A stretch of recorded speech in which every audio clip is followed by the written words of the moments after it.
दोस्तों नमस्कार। प्रकाश sir Hindi YouTube channel पर आप सभी का स्वागत है। दोस्तों, हिंदी व्याकरण का तीसरा पार्ट आज हम पढ़ेंगे। साथियों, पहले और दूसरे पार्ट में हमने हिंदी भाषा का परिचय, साथ में वर्ण विचार जिसमें स्वरों का वर्गीकरण पढ़ा था। आज दूसरे वर्ण विचार के दूसरे पार्ट में यानी कि हिंदी व्याकरण के इस तीसरे पार्ट में व्यंजनों का वर्गीकरण पढ़ेंगे।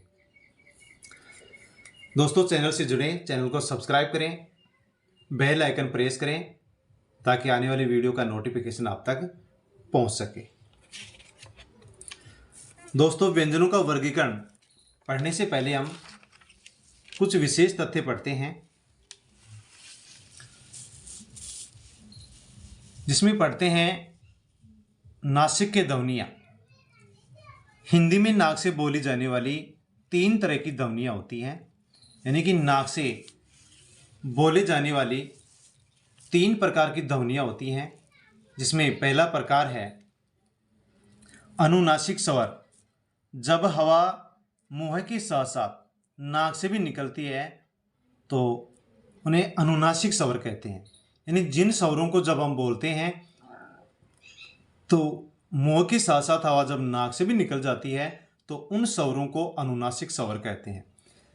जैसे सभी स्वरों के ऊपर चंद्र बिंदु लगा दी जाती है या जिस स्वर के ऊपर मात्रा होती है वहाँ पर अनुस्वार लगा दिया जाता है, तो ये सभी स्वर अनुनासिक स्वर हैं। क्योंकि ए के ऊपर चंद्र बिंदु लगाएंगे तो ये वर्ण, ये स्वर मुंह और नाक से बोला जाएगा, मुंह और नाक से हवा बाहर निकलेगी। दूसरी ध्वनि है नासिक के व्यंजन। नाक से बोले जाने वाले व्यंजन, जो कि हमारे व्यंजनों के 5 वर्ग हैं प्रारंभ के, उनके पंचम वर्ण कैकर्ण, चैकर्ण, टैकर्ण, तैकर्ण और पैका में, ये सभी नासिक के व्यंजन हैं। इनको जब हम बोलते हैं तो हवा नाक से निकलती है। हिंदी में बिना पूर्व स्वर की सहायता के शब्द के शुरू में केवल न तथा मैं ही बोले जाते हैं, न और न नहीं बोले जाते हैं। हिंदी भाषा में बिना पूर्व स्वर की सहायता के केवल 3 ही नासिक व्यंजन ऐसे जो बोले नहीं जाते हैं, 2 ही नासिक के व्यंजन हैं जो बोले जाते हैं। यदि न और मैं के पहले स्वर नहीं है तो भी बोले जाएंगे, लेकिन यदि कैकर्ण, चैकर्ण और टैकर्ण के पहले स्वर नहीं है तो ये बोले नहीं जाते हैं। तो ये 5 नासिक के व्यंजन है। अनुस्वार ध्वनियाँ, स्वर के बाद आने वाली अनुस्वार ध्वनियाँ। स्वर के बाद में जो ध्वनियाँ आती हैं उनको अनुस्वार ध्वनियाँ कहते हैं। जैसे कैकर्ण, चैकर्ण, टैकर्ण, तैकर्ण और पैका में। दूसरा है य रे ल व स ह से पूर्व आने वाली जो ध्वनियाँ हैं वे अनुस्वार ध्वनियाँ कहलाती हैं। यानी स्वर के बाद आने वाली जो ध्वनियाँ होती हैं वो 2 प्रकार की हैं। 5 वर्ग हैं प्रारंभ के व्यंजनों के, उनके पंचम वर्ण, और य रे ल व स है 8 वर्ण ये हैं। इनसे पूर्व आने वाली जो नासिक की ध्वनि होती है उसको अनुस्वार के रूप में लिखा जाता है। जैसे कि वर्ण के ऊपर बिंदु, चंदन ने लगा करके केवल बिंदु ही लगाया जाता है, तो ये अनुस्वार का चिन्ह है। ये अनुस्वार का चिन्ह है। अनुस्वार ध्वनियाँ 2 ही प्रकार की होती हैं, पंचम वर्ग के पंचम वर्ण और य रे ल व स है। दोस्तों, अब पढ़ते हैं हम व्यंजनों का वर्गीकरण। 2 प्रकार से किया जाता है, उच्चारण प्रयत्न और उच्चारण स्थान। व्यंजनों का वर्गीकरण 2 प्रकार से किया जाता है, उच्चारण प्रयत्न और उच्चारण स्थान। उच्चारण प्रयत्न के आधार पर व्यंजनों के 3 भेद हैं, जिसमें पहला है जिह्वा या अन्य अवयवों द्वारा श्वास के अवरोध के आधार पर व्यंजनों के 8 भेद होते हैं, जिनके नाम हैं स्पर्शी, संघर्षी, स्पर्श संघर्षी, नासिके, उत्क्षिप्त, प्रकंपित, पार्श्विक, और संघर्षहीन।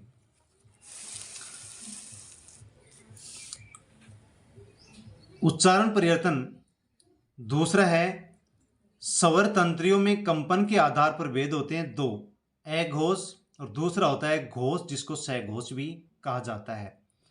उच्चारण परिवर्तन तीसरा है, प्राण वायु के आधार पर भेद दो, अल्पप्राण और महाप्राण। तो दोस्तों व्यंजनों का वर्गीकरण दो आधार पर किया जाता है, जिसमें हमने पहला उच्चारण परिवर्तन पढ़ा और उच्चारण परिवर्तन के भी तीन भेद होते हैं, जिसमें पहला है उच्चारण परिवर्तन के भी तीन भेद हैं, जीवा के आधार पर, दूसरा है स्वर तंत्रियों के कंपन के आधार पर और तीसरा है प्राण आयु के आधार पर। इनके भी जो भेद हैं 8, 2 और 2, इनके बारे में भी हमने पढ़ा। आगे भी विस्तार से पढ़ेंगे। व्यंजनों का वर्गीकरण का दूसरा भेद है उच्चारण स्थान, जिसके 11 भेद होते हैं, कंठे, तालव्य, मूर्धन्य, दंते, ओष्ठे, नासिके, दंत और ओष्ठ, कंठ और तालु, कंठ और ओष्ठ, वृत्से और काकल्य। तो इस प्रकार से व्यंजनों का वर्गीकरण दो प्रकार से किया जाता है, उच्चारण परिवर्तन और दूसरा है उच्चारण स्थान। उच्चारण स्थान कुल 11 होते हैं और उच्चारण परिवर्तन के भेद 3 होते हैं, जीवा के आधार पर, स्वर तंत्रियों के आधार पर और प्राणवायु के आधार पर।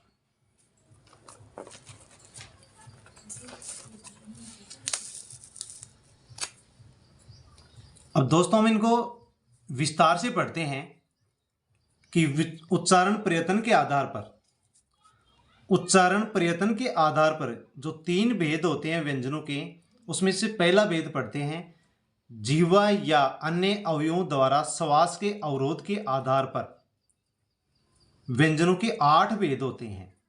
8 भेद कौन कौन से होते हैं? पहला है स्पर्शी। कौन से व्यंजन स्पर्शी होते हैं? कैवर्ग जिसके 5 वर्ण, टैवर्ग, तैवर्ग और पैवर्ग।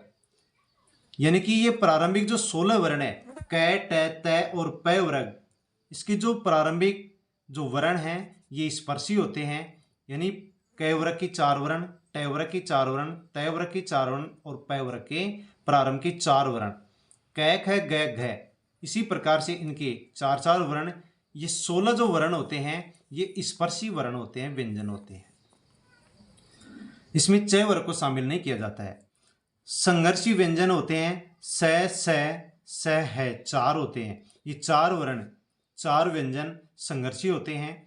स्पर्श संघर्षी च वर्ग होता है जिसके प्रारंभ की 4 वर्ण होते हैं। स्पर्श संघर्षी च, छ, ज, झ, ये 4 वर्ण स्पर्श संघर्षी होते हैं। नासिक के व्यंजन होते हैं कैकर्ण, चैकर्ण, टैकर्ण, तैकर्ण और मैं।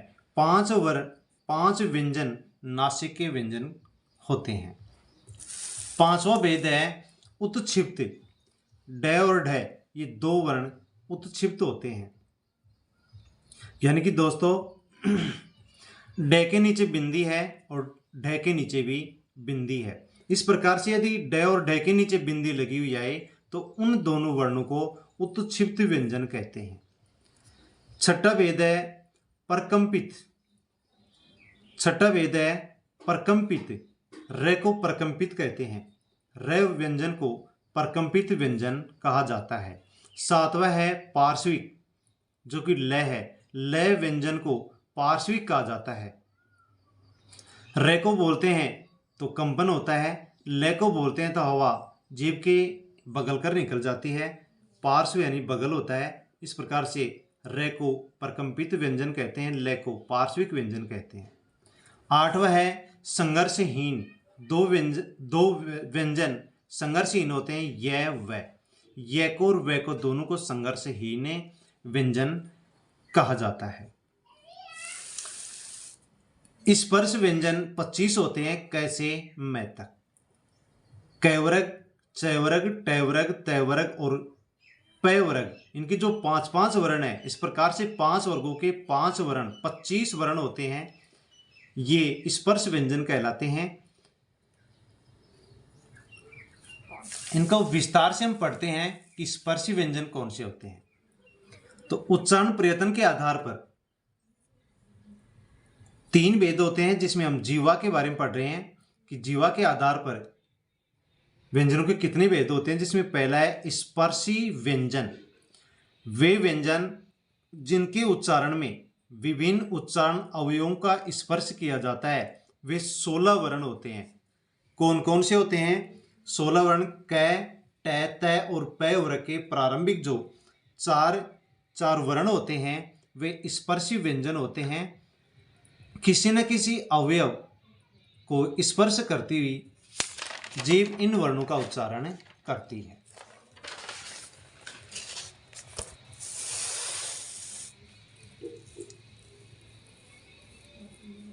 स्पर्शी व्यंजन होते हैं क, ख, ग, घ, ट, ठ, ड, ढ, त, थ, द, ध, प, फ, ब, भ। ये स्पर्शी व्यंजन होते हैं। दूसरा है संघर्षी व्यंजन।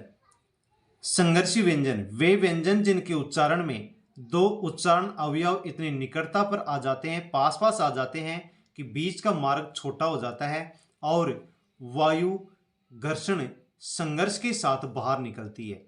तो संघर्षी व्यंजन वे होते हैं कि जब दो उच्चारण अवयव पास पास आ जाते हैं तो हवा निकलने का जो मार्ग होता है वो बहुत ही छोटा हो जाता है। इस कारण से हवा संघर्ष करती हुई, घर्षण करती हुई बाहर निकलती है।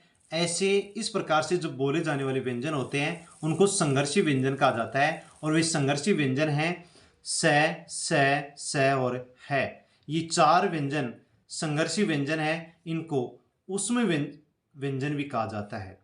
संघर्षी व्यंजन या ऊष्म व्यंजन, ऊष्म वर्ण चार हैं स है। इनको संघर्षी व्यंजन या ऊष्म वर्ण कहा जाता है। तीसरा भेद है स्पर्श संघर्षी। वे व्यंजन जिनके उच्चारण का समय अपेक्षाकृत अधिक है और उच्चारण के बाद वाला भाग संघर्षी हो जाता है। ऐसे चार वर्ण है च, छ, ज और झ। स्पर्श संघर्षी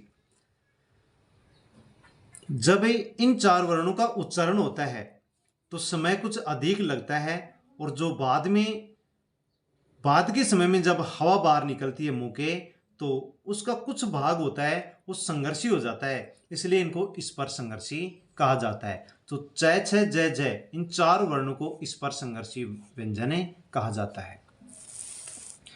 चौथा भेद है नासिकीय व्यंजन। वे व्यंजन जिनके उच्चारण में हवा का प्रमुख वेग नासिका से निकलता है। नासिका यानी नाक से। क कर्ण, च कर्ण, ट कर्ण, त कर्ण और प का म। इन्हें पंचम वर्ण भी कहते हैं। तो नासिक व्यंजन वे व्यंजन जिनका उच्चारण जब करते हैं तो हवा का जो प्रमुख वेग होता है वह नाक से बाहर निकलता है। ऐसे व्यंजनों को नासिक व्यंजन कहते हैं और ऐसे व्यंजनों को ही पंचम वर्ण भी कहते हैं। तो पंचम वर्ण या नासिक व्यंजन 5 होते हैं।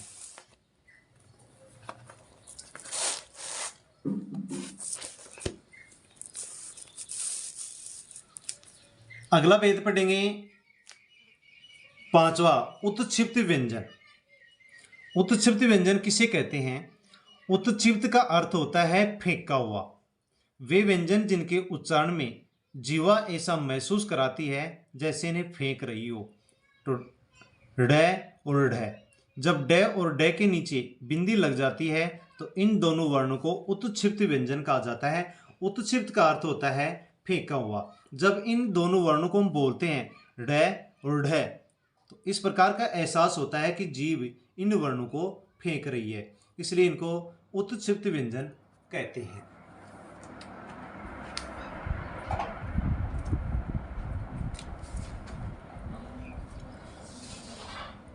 उत्क्षिप्त व्यंजनों को ताड़नजात, द्विगुण, द्विपृष्ठ भी कहते हैं।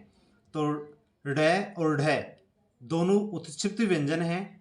इन उत्क्षिप्त व्यंजनों को ही ताड़नजात भी कहते हैं, द्विगुण भी कहते हैं और द्विपृष्ठ भी कहते हैं। तो दोस्तों एग्जाम में किसी भी प्रकार से पूछा जा सकता है, जब ड और ढ दोनों वर्णों को देने के बाद में पूछ लिया जाए कि ये कैसे वर्ण है और इन 4 नामों में से कोई सा भी नाम यदि दे दिया जाए तो वहां पर हमारा ये सही होगा।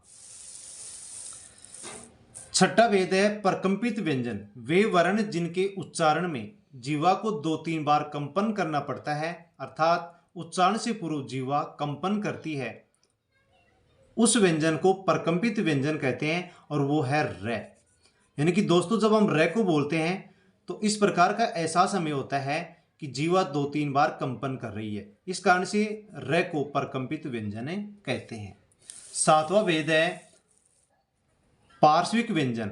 पार्श्व का अर्थ होता है पास।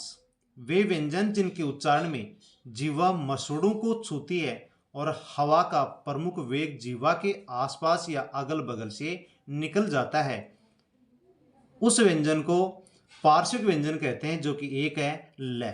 तो दोस्तों जब ल व्यंजन को हम बोलते हैं, ल व्यंजन का जब हम उच्चारण करते हैं तो जीवा मसूड़ों को छूती है और हवा जीव की बगल कर बाहर निकल जाती है। पार्श्व का अर्थ होता है पास। पार्श्व का अर्थ होता है पास या बगल। जब जिस व्यंजन को बोलने पर हवा जीव के पास या बगल कर निकल जाती है, उस व्यंजन को ही पार्श्विक व्यंजन कहते हैं। तो एक व्यंजन है ल। ल पार्श्विक व्यंजन है। ल को बोलते हैं तो हवा जीव की बगल कर निकल जाती है, पास कर निकल जाती है। 8वां भेद है संघर्षहीन व्यंजन।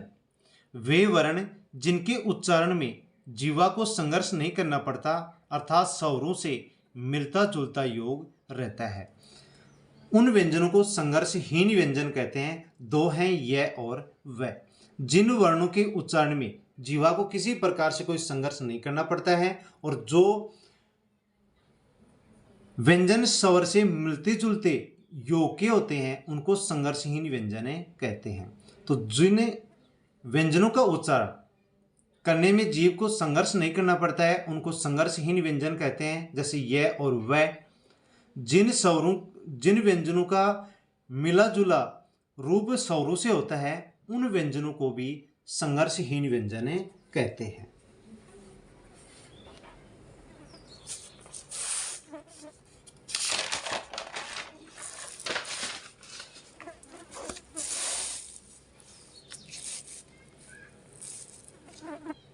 तो संघर्षहीन व्यंजन 2 होते हैं, य और व। विशेष स्वरों से मिलता जुलता योग होने के कारण इन्हें अर्धस्वर भी कहते हैं। इन्हें अंतस्थ, इस्त, स्पृष्ट व्यंजन भी कहते हैं। इस्त का अर्थ होता है तनिक, तनिक यानी होता है थोड़ा। तो दोस्तों संघर्षहीन व्यंजन 2 हैं, य और व। इनको अर्धस्वर भी कहते हैं क्योंकि स्वरों से मिला जुला योग होता है इनका, इस कारण से। साथ में इनको अंतस्थ व्यंजन भी कहते हैं, इनको इस्त, स्पृष्ट व्यंजन भी कहते हैं। तो य और व को किस किस नाम से बोला जाता है? संघर्षहीन व्यंजन, अर्धस्वर, अंतस्थ और इस्त, स्पृष्ट व्यंजन। 4 नामों से य और व को बोला जाता है।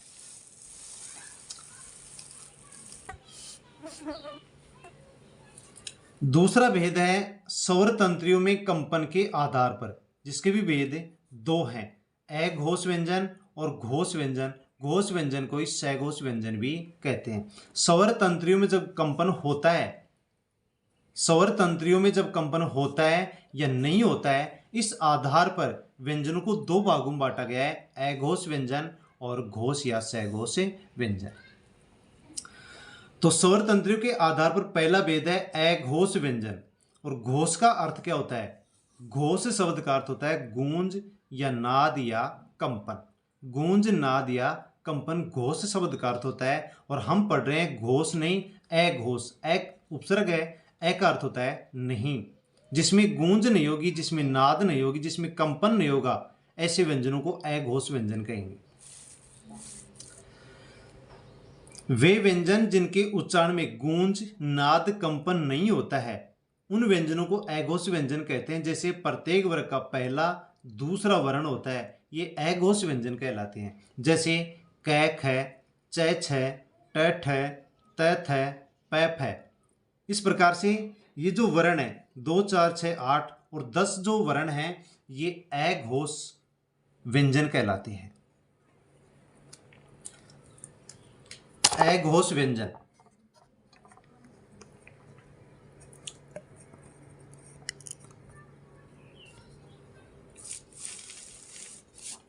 अघोष व्यंजन। अघोष व्यंजन 10 हैं। पांचों वर्गों के प्रारंभ के दो दो वर्ण क ख च छ ट ठ त थ प फ, ये 10 वर्ण ऐसे हैं जो कि अघोष व्यंजन हैं। इनको बोलने पर किसी प्रकार की कोई गूंज, नाद या कंपन नहीं होता है। दूसरा इसका भेद है घोष व्यंजन या सघोष व्यंजन। वे वर्ण जिनके उच्चारण में गूंज, नाद, कंपन अधिक होता है, ऐसे व्यंजनों को घोष व्यंजन या सघोष व्यंजन कहते हैं। प्रत्येक वर्ग का तीसरा, चौथा या पांचवा वर्ण ग ग न, ज ज न, ढ ढ न, ध ध न, भ भ म, इसी के साथ य र ल व है तथा सभी स्वर। इस प्रकार से जो 31 वर्ण हैं, स्वर और व्यंजन, ये घोष या सघोष व्यंजन कहलाते हैं।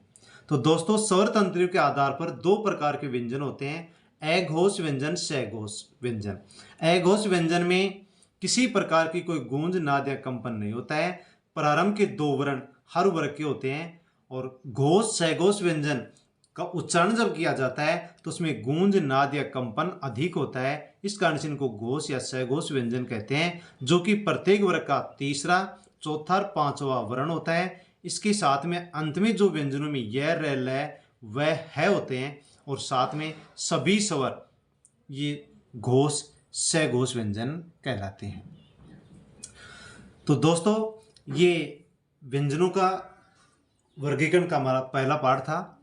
हिंदी व्याकरण का तीसरा पाठ था जिसको हमने पढ़ा। आपको वीडियो कैसा लगा? अच्छा लगा हो तो लाइक करें, कमेंट करके अवश्य बताएं। किसी प्रकार की कोई असमंजस की स्थिति हो वो भी आप कमेंट के माध्यम से पूछ सकते हैं। आपका कोई भी दोस्त तैयारी कर रहा हो और हिंदी भाषा का पाठ्यक्रम उसके सिलेबस में जोड़ा गया हो तो चैनल के बारे में अवश्य जानकारी दें। बहुत ही कम समय में व्याकरण इस चैनल पर करवाई जाएगी, जिनसे आप नोट्स भी बना सकते हैं, तैयार कर सकते हैं। और यदि नोट्स नहीं बना सकते हैं तो आप वीडियो को 2 बार 3 बार देखें ताकि अच्छी तरह से समझ में आ सके। थैंक्स।